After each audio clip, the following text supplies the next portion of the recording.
নাম মোহাম্মদ ফারুক আব্দুল্লাহ। ওরা current bill দিচ্ছে না, তাই হারে যার সালমানের মধ্যে মারামারি হচ্ছে। একদম ফুল ভিডিও ওদিকে তাকান।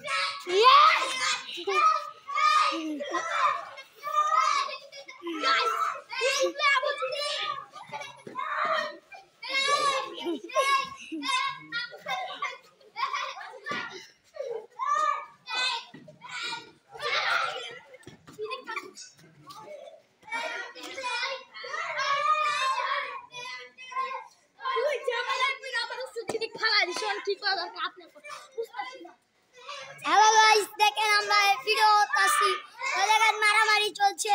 এই মারামারিতে একটা লাইক কমেন্ট শেয়ার করবেন, এই লাইকে বেল আইকন পানি করবেন।